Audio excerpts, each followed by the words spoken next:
প্রধান উপদেষ্টা বললেন 25-এর শেষে অথবা 26-এর প্রথমে, আর প্রেস সেক্রেটারি বললেন 26-এর মাঝামাঝি, জুনের 30 তারিখ। আর আসিফ ভুঁইয়া আজকে বললেন যে নির্বাচন নিয়ে অস্থির হয়ে গেছে, সংস্কার লাগবে, সংস্কার পরে নির্বাচন। অর্থাৎ তাহলে কি আমি ধরে নেব এই 24 জন উপদেষ্টা এদের উপরে কোনো প্রধান উপদেষ্টার কমান্ড নাই? এই উপদেষ্টা পরিষদের আপনার মতের একমত নাই কোনো কিছুতে, ইস্যুতে?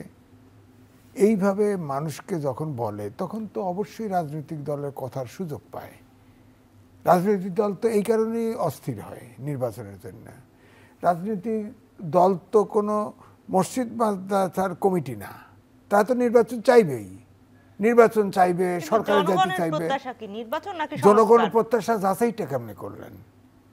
5 তারিখে যখন অগাস্ট বিপ্লব হলো, আমার বাসাটা রামপুরা ব্রিজের সাথে, তখন যে পরিমাণ আপনার আন্দোলনে ছাত্র জনতা দেখা গেছে, এখন যে হচ্ছে জমায়েতগুলো হচ্ছে ওরকম দেখা যাচ্ছে? তখন সমর্থন ছিল এই দেশবাসীর আওয়ামী লীগ ছাড়া সবার, এখনো সমর্থন আছে। ফেসিবাদের বিরুদ্ধে ঐক্য, সমর্থন সবই আছে।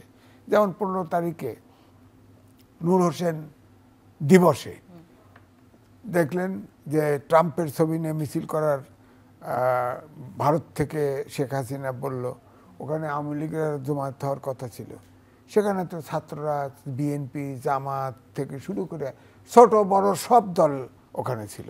ফেসিবাদের বিরুদ্ধে ঐক্য আছে, কিন্তু এই ধরনের এক একজন এক এক কথা বলবে তাতে ঐক্য থাকবে, এটা কি করে আশা করেন? সুতরাং রাজনৈতিক দলরা নির্বাচনী রেড ম্যাপ চায়, স্পেসিফিক ডেট চায়, সেখানে রাজনৈতিক দলের সাথে কথা বলুক, কথা বলে স্পেসিফিক ডেট না দিতে পারে তাদেরকে বলুক যে নির্বাচন ঠিক আছে, এইটা ডেট, এর 6 মাস আগে বা 6 মাস পরে হতে পারে। একটা স্পেসিফিক জায়গায় আসে না কেন? নির্বাচনের তারিখ নিয়ে, নির্বাচনের রোড ম্যাপ নিয়ে ধোঁয়াশা মার্কা কথা বলা কেন?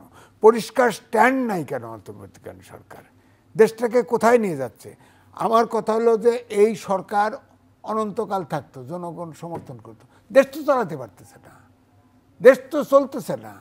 সুতরাং যে দেশে চলতে পারে না, দেশ চালাতে পারে না, এটা তো এনজিও না, শিক্ষকতা না, প্রফেশন না যে বসলেই সরকার চালাতে যায়। এখন তো প্রমাণ হচ্ছে দেশ চালানো রাজনীতিবিদরাই চালাবে, দেশ অন্যরা চালাতে পারে না। এখন ধরেন প্রফেসর ডক্টর ইউনূস সারা বিশ্বের রাষ্ট্রপ্রধান, সরকার প্রধান, নোবেল লরেট, বিশ্ববিখ্যাত, তাদেরকে মোটিভেট করতে পারে। এবং তিনি আছে বলেই এখন যে দুর্যোগ, এই দুর্যোগটা কিন্তু মোকাবেলা তার কারণে হচ্ছে। কারণ বড় বড় শক্তি, বড় বড় পশ্চিমা দেশ, তারা কিন্তু এখনো আমাদের বিরুদ্ধে ঝাঁপিয়ে পড়ে নাই, বিকজ ইউনূস। মাইনাস ইউনূস একটারও তো দরকার নেই।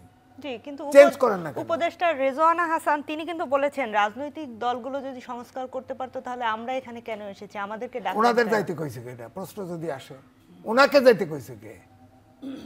রাজনৈতিক দলরা পারে নাই কি? পারে নাই, আপনার সংস্কার তো করে নাই।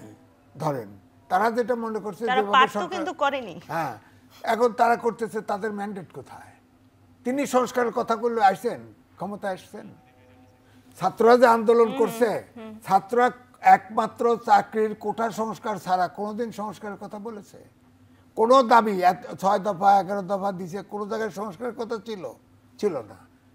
এই সংস্কারের কথা এরা ক্ষমতা লিঙ্গার করার জন্য এদের মধ্য থেকে, এই অন্তর্বর্তীকালীন সরকারের ভিতর থেকে আসছে এই কথাটা। ছাত্ররাও কয় না, এখন সবাই কয়, আর দলগুলি চিপায় পড়ে গেছে।